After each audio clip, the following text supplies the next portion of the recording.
మాజీ మంత్రి, వైసీపీ నేత పెద్దిరెడ్డి రామచంద్రారెడ్డి అటవీ భూముల కబ్జా వ్యవహారాన్ని ఏపీ ప్రభుత్వం సీరియస్గా తీసుకుంది. భూ ఆక్రమణలపై విచారణకు ఏపీ డిప్యూటీ సీఎం అటవీ శాఖ మంత్రి పవన్ కళ్యాణ్ ఆదేశాలు జారీ చేశారు. చిత్తూరు జిల్లా పులిచెర్ల మండలం మంగళంపేట రెవెన్యూ గ్రామ పరిధిలోని 75 ఎకరాల అటవీ భూములను పెద్దిరెడ్డి కుటుంబం ఆక్రమించిందని కొద్ది రోజులుగా ఆరోపణలు వస్తున్నాయి. ఈ నేపథ్యంలో అటవీ శాఖ అధికారులతో పవన్ కళ్యాణ్ బుధవారం నాడు సమావేశమయ్యారు.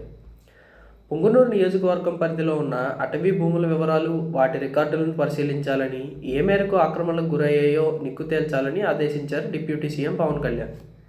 అటవీ భూముల రికార్డులను ఎక్కడైనా తారుమారు చేశారా, చేసిన పక్షంలో అందుకు బాధ్యులెవరు, తద్వారా లబ్ధి పొందింది ఎవరు అనేది నివేదికలో పేర్కొనాలని డిప్యూటీ సీఎం స్పష్టం చేశారు. అటవీ భూములు ఆక్రమించిన వారిపై చట్టపరంగా ముందుకు వెళ్లాలని డిప్యూటీ సీఎం ఆదేశాలు ఇచ్చారు. సత్వరమే ప్రాథమిక నివేదిక ఇవ్వాలని పీసీపీఎఫ్ను ఆదేశించారు డిప్యూటీ సీఎం పవన్ కళ్యాణ్. ఇదిలా ఉంటే పెద్దిరెడ్డి భూ ఆక్రమణలపై ఇప్పటికే రెవెన్యూ అధికారులు నివేదికలను సిద్ధం చేశారు. 75 ఎకరాల అటవీ భూములను ఆక్రమంగా పెద్దిరెడ్డి కుటుంబం పరిధిలో చేర్చడంపై ముఖ్యమంత్రి చంద్రబాబు నాయుడుకి ప్రాథమిక నివేదికను అందజేశారు. పుంగనూరు, తంబలపల్లి, రేణిగుంట మండలాల్లో రికార్డులు తారుమారు చేసి బినామీ పేర్లతో వందల ఎకరాలను ఆక్రమించినట్లుగా ఆరోపణలు కూడా ఉన్నాయి. వీటన్నిటిపై రెవెన్యూ శాఖ అధికారులతో కాసేపట్లో సీఎం చంద్రబాబు సమీక్ష సమావేశం నిర్వహించనున్నారు. పెద్దిరెడ్డి భూమాఫియా తీసుకోవాల్సిన చర్యలపై ఈ సమావేశంలో చర్చించే అవకాశం ఉంది. దీనిపై తిరుపతిలో ఎల్లో మీడియాతో మాట్లాడుతూ పెద్దిరెడ్డి రామచంద్రారెడ్డి గతంలోనూ మదనపల్లి ఘటనపై తప్పుడు ప్రచారం చేశారని తెలిపారు. అటవీ భూములు ఆక్రమించామని తప్పుడు ప్రచారం చేస్తున్నారని అన్నారు. 2001లో తాము ఆ ప్రాంతంలో భూములు కొనుగోలు చేశామని, 1981 నవంబర్ 19న డైరెక్టర్ ఆఫ్ సెటిల్మెంట్ ద్వారా భూములు కొనుగోలు చేశామని తెలిపారు.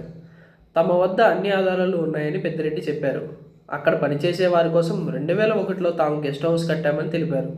కిరణ్ కుమార్ రెడ్డి ముఖ్యమంత్రిగా ఉన్నప్పుడు టీడీపీకి చెందిన వెంకటరమణారెడ్డి ఫిర్యాదు చేశారని అన్నారు.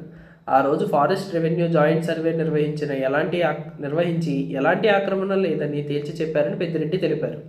ఆ తర్వాత చంద్రబాబు సీఎం అయ్యాక మళ్ళీ ఫిర్యాదు చేస్తే అప్పుడు ఎలాంటి ఆక్రమణలు చేయలేదని గుర్తించారని చెప్పారు.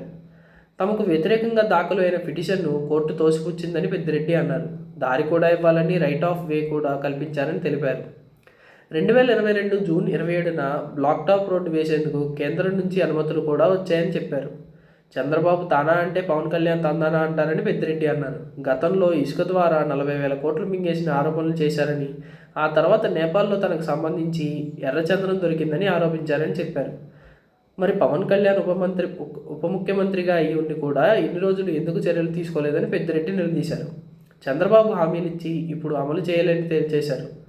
అబద్ధాలు చెప్పి అధికారంలోకి వచ్చారని పెద్దిరెడ్డి అన్నారు. కాగా విజయసాయిరెడ్డి వైసీపీకి రాజీనామా చేయడం అది ఆయన సొంత విషయం అని తెలిపారు.